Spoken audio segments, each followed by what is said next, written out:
मंदिर के पुजारी की प्रेत आत्मा, हिंदी हॉरर स्टोरी। आज मैं बहुत ही खुश हूँ क्योंकि आज पूरे 11 साल बाद अमेरिका से मेरा दोस्त अपनी पढ़ाई पूरी करके वापस लौट रहा है। उसने भौतिक शास्त्र के विषय पर पीएचडी की हुई है। उसका मानना ये है कि दुनिया में जो भी कुछ हो रहा है उसमें कहीं ना कहीं फिजिक्स छुपा हुआ होता है। खैर जो भी हो, पर इस कहानी में ऐसा तो क्या हुआ कि उसकी फिजिक्स भी काम नहीं आई। चलिए आज हम पूरी कहानी बताते हैं। जब वो अमेरिका से वापस आया तो सीधा मुझसे मिलने के लिए मेरे घर पे आ गया और आकर ही मुझसे गले मिल गया। मैं भी उसे देखकर बहुत खुश हो गया। मैंने बोला, अरे शिवम, अमेरिका से कब लौटा? मुझे बताया भी नहीं। आज ही लौटा हूँ, तुम्हें सरप्राइज़ देना चाहता था, इसीलिए मैंने तुम्हें नहीं बताया। और बता, क्या हाल चाल है? घर में सब कैसे है? मैंने कहा, सब बढ़िया है और घर में भी सब अच्छे हैं। तू बता, तू कैसा है? तुम्हारी पढ़ाई पूरी गई क्या? हाँ, मेरी पढ़ाई तो कंप्लीट हो गई और अब मैं हमेशा के लिए इंडिया वापस आ गया हूँ। अब हम दोनों मिलके खूब मस्ती करेंगे। मैंने कहा, ठीक है, पर आज तुम्हें मेरे घर पे खाना खाने के लिए आना पड़ेगा। वो बोला, ज़रूर आऊँगा। और है, उसके बाद हम कहीं घूमने के लिए जाएंगे, कुछ तूफ़ानी करेंगे, ठीक है ना? मैंने बोला, ठीक है। उसके बाद हम दोनों ने रात को खाना खाने के बाद हमारे गांव के पुराने मंदिर में घूमने के लिए गए। मैंने बोला, शिवम, क्या तुम्हें पता है ये मंदिर बहुत ही ज़्यादा प्रचलित है? उसने हैरान होकर बोला, ओह, तो ये है तुम्हारा तूफ़ानी अंदाज़। क्या यार, तुझे कोई अच्छी जगह नहीं मिली कि तू मुझे यहाँ ले आया? मंदिर? मैंने बोला, तुम चलो तो सही, बहुत मज़ा आएगा। लोगों का मानना ये है कि ये भूत प्रेत जैसी आत्माएं रहती है।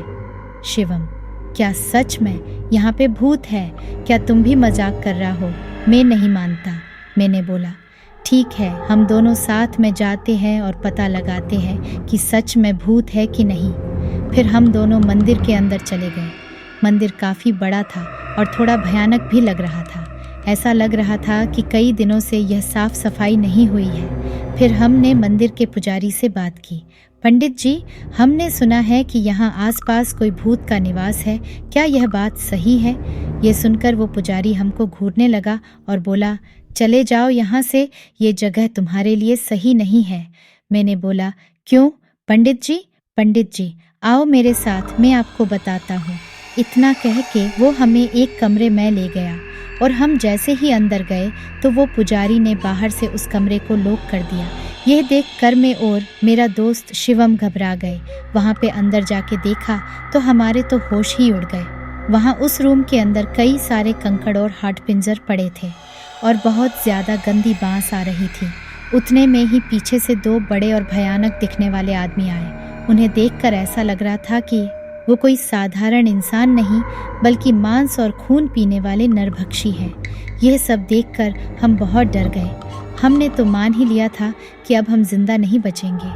फिर उन दोनों ने हमें कस के पकड़ा और हमें एक कोने में गए। फिर हम दोनों बहुत चिल्लाए, बचाओ बचाओ, लेकिन कोई बचाने के लिए नहीं आया। इतने में ही वो पंडित जी एक बड़ी चमत्कारिक तलवार लेकर हमारे रूम में आए। फिर उन तीनों ने रूम में आग लगा के मंत्रोच्चार करना शुरू कर दिया। हमने यह सब देखकर डर के मारे और ज़्यादा ज़ोर ज़ोर से चिल्लाने लगे। ठीक उसी समय किसी ने बाहर से हमारे रूम का दरवाज़ा खटखटाया।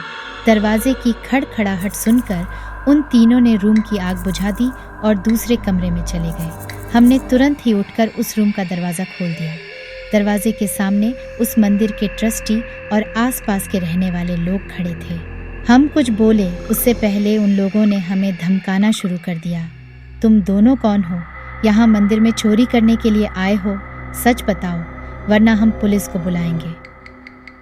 हमने सब सच बता दिया, लेकिन उन लोगों को हमारी बातों पे भरोसा नहीं हो रहा था, बल्कि उल्टा हमें डांटने लगे। तुम दोनों क्या बोल रहे हो? नशा करके आए हो क्या? ये मंदिर कई सालों पहले खंडेर हो चुका है, यहाँ कोई पुजारी नहीं है। अब चलो यहाँ से, वरना हम पुलिस को बुलाएंगे। ये सुनकर हमारे तो होश ही उड़ गए, क्योंकि हमने अभी तक जो देखा वो कई इंसान नहीं बल्कि उनकी प्रेत आत्माएं ही। हम तुरंत ही मंदिर से बाहर निकल गए। बाहर निकलते समय मैंने मंदिर की खिड़की से अंदर देखा तो वो तीनों वहीं पे मौजूद थे और मुझे देखकर हंस रहे थे। मैं और मेरा दोस्त तुरंत बाइक लेके घर पहुंच गए। आज भी मैं उसके बारे में सोचता हूँ तो भी मेरा हृदय डर के मारे कांपने लगता है। आपको ये भूत या कहानी कैसी लगी कमेंट में ज़रूर बताइए और चैनल को सब्सक्राइब ज़रूर करें। धन्यवाद।